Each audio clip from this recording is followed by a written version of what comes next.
मनसूबों में जो सबसे अच्छा मनसूबा मुझे लग रहा है वो है कैंसर अस्पताल का जी, क्योंकि पंजाब में सरकारी तौर पर कोई कैंसर अस्पताल नहीं था। वहाँ पे सहूलियत क्या होगी? और दूसरा, अभी मिलिट्री कोर्ट से कुछ सजाएं दी हैं और आज हम इस पे ना रह जाए। नहीं, इस पे जवाब चाहिए आपका। अच्छा और जो मिलिट्री कोर्ट्स में जिनको सजाएं मिली है वो कहते हैं हम तो थे ही नहीं। अच्छा जी, फरिश्ते होंगे उनके तो या इसमें मौक्कल जो हैं वो बुशरा बीबी के उन्होंने छोड़े होंगे जिनकी फ़ोटो और वीडियोस बन गई हैं, लेकिन वो वहाँ नहीं थे। गुजारिश ये है कि कैंसर हॉस्पिटल में वो तमाम फैसिलिटीज़ होंगी जो दुनिया के तमाम जदीद तरीन अस्पतालों में होती हैं। वो जदीद तरीन टेक्नोलॉजी होगी जो दुनिया इस्तेमाल कर रही है कैंसर के इलाज के लिए, और पाकिस्तान में वो किसी भी कैंसर हॉस्पिटल में वो फैसिलिटीज़ मौजूद नहीं है। वो तमाम फैसिलिटीज़ जो हैं वो कैंसर हॉस्पिटल में मौजूद होंगी। और मिलिट्री कोर्ट के हवाले से अजीब मुनाफ़कत है, पहले हमारे लोग नहीं हैं, फिर जो है वो जो भी है उसमें उसको सज़ा दे दें। हम किसी को डिफेंड नहीं करते। अब वो कह रहे हैं हमारे लोग हैं, उनको आपने सज़ा क्यों दे दी? तो भाई पहले ये तो डिसाइड कर ले इनके बंदे थे कि नहीं थे। और जो है वो जिन्होंने ये सब किया, जिनकी वीडियो फुटेजेस मौजूद हैं, उनको सज़ा मिलनी चाहिए कि नहीं मिलनी चाहिए? अभी उनकी खुद के अंदर इतने तजाद हैं तो उस पर और क्या बात करें। अच्छा, मैडम ये बताइएगा कि किसान कार्ड में और किसानों के हवाले से जो पैकेजेस दिए गए हैं उसमें सिर्फ 10 लाख किसानों को एंटरटेन किया गया, बाकी इस मतलब पाकिस्तान में और बिलखुसूस पंजाब में करोड़ों के करीब जो है वो अफराद जो है किसानी करते हैं। उस हवाले से क्या कहेंगे? ये फोकस जो है वो छोटा किसान है भाई, और छोटा किसान जो है जो facts and figures chief minister साहबा के सामने लाए गए उसमें यही था कि 10 से 12 लाख के करीब वो छोटा किसान है जिसको हुकूमती इंटरवेंशन की ज़रूरत है। तो हमारा फोकस छोटा किसान है। बड़े बड़े जो सरमायाकार हैं, जो बड़े बड़े काश्तकार हैं, वो सियासत भी कर लेते हैं, वो जो है वो अपनी दुकान भी जो है वो किसी न किसी तरह चला लेते हैं। चीफ मिनिस्टर साहबा का फोकस छोटा किसान है। हो गया।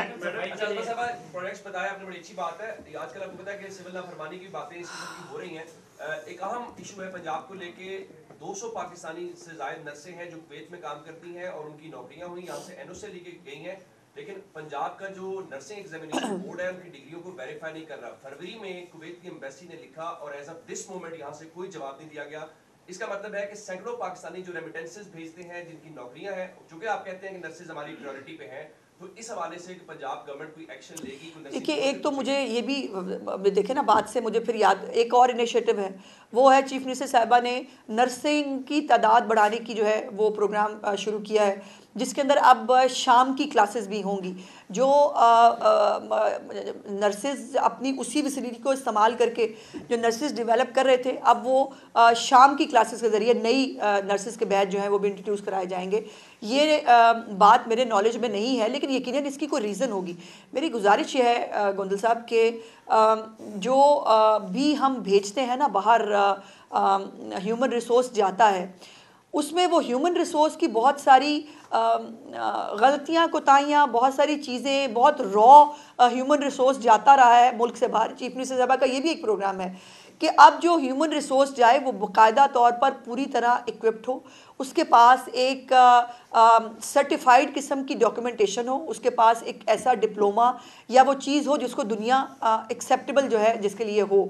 और ये नर्सिंग का क्या इशू है, I get back to you on this इंशाल्लाह आज ही। अच्छा मैडम, लाहौर हाई कोर्ट से एक हुक्म आया है कि जो भी प्राइवेट स्कूल्स हैं उनको 1 माह के अंदर अपनी प्राइवेट बसेस जो बच्चों को लाने के लिए और छोड़ने के लिए होंगी, उस पर क्या गवर्नमेंट प्राइवेट स्कूल के साथ ऑन बोर्ड है या?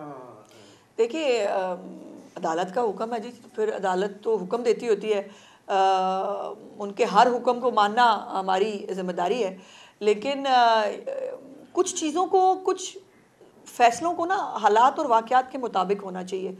सरकारी स्कूलों को ये भी एक प्रोग्राम देखें ना, मुझे जैसे जैसे बात कर रहे हैं वो जो प्रोग्राम रह गए हैं वो मुझे हर एक तहसील तक जो है वो ख़ास तौर पर बच्चियों के लिए जो है बसेस, सरकारी जो है बसेस, उनको स्कूल से कॉलेजेस से लाने ले जाने के लिए चीफ मिनिस्टर साहिबा ने अभी कुछ दिन पहले एक इवेंट भी किया था जिसके अंदर वो बसेस जो हैं वो कॉलेजेस के हवाले भी की थी। तो सरकारी हवाले से तो ये हो सकता है। अब ये प्राइवेट स्कूल्स को आपने बसों का कह तो दिया है, अब ये बच्चों के पेरेंट्स के अंदर से निकलेंगी ये बसें। अब ये चलान के फार्म के ज़रिए ये जब लग लग के जो है हज़ारों रुपया लोग पेरेंट्स को देना पड़ेगा, तो मेरी गुजारिश ये है कि फ़ैसले देते हुए थोड़े से हालात और जो रियलिटीज़ होती हैं उसको अगर देख लिया जाए और जो हुकूमतों का काम है वो हुकूमतों को करने दें और अब ये पॉलिसियाँ हुकूमतों को बनाने दें, ये फैसलों के ज़रिए पॉलिसियाँ आ नहीं सकती। MDM ने जो है वो एहतजाज किया हुआ है पूरे पाकिस्तान के अंदर सवाए खैबर पख्तूनख्वा के। ये बड़ी इंपॉर्टेंट बात है। MWM ने एहतजाज किया है पूरे पाकिस्तान में सवाए KPK के। इशू कहाँ का है? KPK का। इशू कहाँ का है? कुरुम और पारा चनार का। हुकूमत वहाँ 12 साल से किसकी है?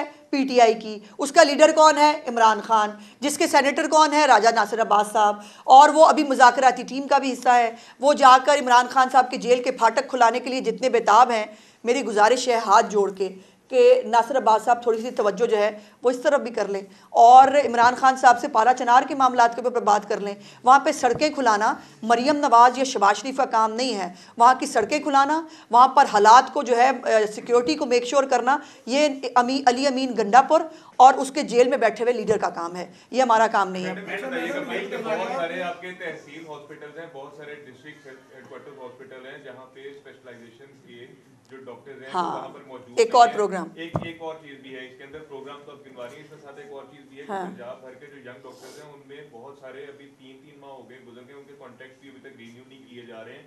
वो लोग नौकरियां छोड़ देंगे, आपके पास ह्यूमन रिसोर्स का आपके अपने पंजाब के अंदर बहुत बड़ा इशू क्रिएट नहीं, ऐसा नहीं है। हमने एक नया प्रोग्राम लोकम शुरू किया है और लोकम के ज़रिए जो हमारी जहाँ पर भी डेफिशिएंसी है उसको भी कंप्लीट कर रहे हैं। और देखिए, अगर तो हमारे तमाम डॉक्टर्स बड़े काबिल एहतराम हैं, लेकिन उनको सरकारी नौकरी के, जिसने सरकारी नौकरी लेनी है उसको सियासत नहीं करनी है, उसको नौकरी करनी है। और मैंने तो एक इनिशिएटिव भी बताया आपको कि जिसके अंदर इन यंगस्टर्स को पूरा BHU जो दिया जा रहा है कि हॉस्पिटल बना के कि आप इसको चलाएं, ताकि जो ये प्रेशर है बड़े अस्पतालों पे वो कम हो। BHU उसके अंदर जो है वो जो फंडामेंटल चीज़ें हैं वो उनको मिल सकें। और इससे जो एक और इनिशिएटिव मुझे याद आया वो ये है कि चीफ मिनिस्टर साहबा ने ये प्रोग्राम भी शुरू किया है कि जो स्पेशलाइज्ड ख़ास तौर पे न्यूरो के अंदर, पीडियाट्रिक्स के अंदर जो है वो बहुत डेफिशिएंसी है डॉक्टर्स की, और ये चार्ट डाउन कर लिए गए हैं ये तमाम चीज़ें कि कौन कौन से ऐसे शोबे हैं जहाँ पर डेफिशिएंसी है डॉक्टर्स की। उसके लिए चीफ मिनिस्टर साहिबा ने ये हुक्म किया है कि हमें डॉक्टर्स कहीं पर भी, हमारे डॉक्टर्स अगर मुल्क से बाहर भी हैं, उनको बहुत अच्छे हाई पैकेजेस के साथ पाकिस्तान लाया जाए। उनके साथ ये भी है ऑनलाइन जो एक सर्विस है उसको शुरू किया जाए। उसके साथ साथ उनको जो है विजिटिंग के तौर के ऊपर भी कि वो 1 महीने के लिए आएँ, उनका एक शेड्यूल बना हो, वो अपने जो है वो ऑपरेशंस करें और उसके बाद वो वापस तशरीफ़ ले जाएँ। तो हर तरह के उसके ऊपर जो है वो काम हो रहा है और हमें इस बात का बहुत अच्छे से अंदाज़ा है कि जो डॉक्टर्स की शॉर्टेज है इसको मीट करना है। चूँकि डॉक्टर्स की शॉर्टेज मीट किए बगैर हम हस्पताल तो बना रहे हैं, लेकिन उसको यूज़ करने के लिए प्रोफेशनलिज्म जो चाहिए उसके लिए डॉक्टर्स जो है वो बहुत इंपॉर्टेंट हो गए हैं। आपने शुरू किया प्रोग्राम, उसमें पूरे पंजाब में जो है वो गाँव तक जो है वो सफाई की जाएगी और पूरे पंजाब को अच्छा बनाया जाएगा। लेकिन लाहौर अगर मॉडल सिटी है, लाहौर में कॉर्पोरेटिव सोसाइटीज़ ऐसी हैं जहाँ पर अभी तक सेवरेज नहीं है, गलियों में जो है वो सेवरेज का पानी आता है। ऐसी सोसाइटीज़ जो कॉर्पोरेटिव हैं और कॉर्पोरेटिव डिपार्टमेंट के अंडर आती हैं या LDA के अंडर आती हैं, उन सोसाइटीज़ की कौन देखभाल करेगा? क्योंकि उस पर करोड़ों रुपये खर्चा आएगा। आप ठीक कह रहे हैं। तो उसका कौन तदारुक करेगा? देखिए, इसी में ऐड कर ले सफाई में यहाँ पर उन्होंने टैक्स लगाया था सफाई पे, क्या नया टैक्स कोई लगेगा सफाई पे गाँव में पूरे पंजाब में? देखिए, पहली तो बात यह है कि जो आपका सवाल है, ये जो सोसाइटीज़ हैं, बहुत अफसोसनाक बात यह है कि ये सोसाइटीज़ बग़ैर किसी प्लान के बनती रही हैं और इनको कोई देखने वाला पूछने वाला नहीं था। अब ये भी एक बात है जो मैं फिर मिस कर गई, तो इसी तरह आपके सवालात से मुझे बहुत सारी बातें जो मिस हो गई हैं वो आपको बताने में आसानी हो रही है कि चीफ मिनिस्टर साहिबा ने बाकायदा तौर पर ये डिक्लेयर कर दिया है कि कोई नया NOC जब तक बाकायदा डेवलप्ड सोसाइटी जो है वो नहीं होगी उसको नया NOC नहीं मिलेगा। और जो पहली सोसाइटीज़ हैं उनके ऊपर जो है वो काम हो रहा है, जो बाय लॉज को कंप्लीट करेगी सोसाइटी, जो बाय लॉज को जो है वो करेगी, वो पंजाब के अंदर जो है वो सर्वाइव कर सकती है। अदरवाइज़ फिर फाइन्स हैं और बहुत एक अभी इसके ऊपर काम हो रहा है, मैं उसके ऊपर लंबी उस बात नहीं करना चाहती। लेकिन ये सोसाइटीज़ जो हैं ये ज़ाहिर है गवर्नमेंट के एम्बिट से बाहर आती हैं। जो सेमी गवर्नमेंट टाइप की है यकीनन मेरा ख्याल है वो भी उसमें कैटर होंगी, लेकिन अभी जो मेन फोकस है वो तमाम वो गली मोहल्ले जो जहाँ पर आम लोग रहते हैं, ये सोसाइटियों में फिर भी आप जैसे मुझ जैसे थोड़े से प्रिविलेज क्लास लोग रहते हैं, तो वो आम बंदा जो है उसके लिए, और ये जो आपने कहा भाई पूरी दुनिया के अंदर जब आप कहीं पर भी चले जाएं तो छोटी सी नॉमिनल फ़ी आपको लेनी पड़ती है। अरब हार रुपया जो है उसके ऊपर लगना है, जो ऑलरेडी हुकूमत लगा रही है। बहुत सारी मशीनरी ख़रीदी गई है, अभी आप बहुत सारी मशीनरी अपने इर्द गिर्द देखते हैं, बहुत नए इक्विपमेंट जो है वो लाए गए हैं। सो एक नॉमिनल सी फ़ी जो है वो यकीनन जो है वो देनी होगी। शुक्रिया जी।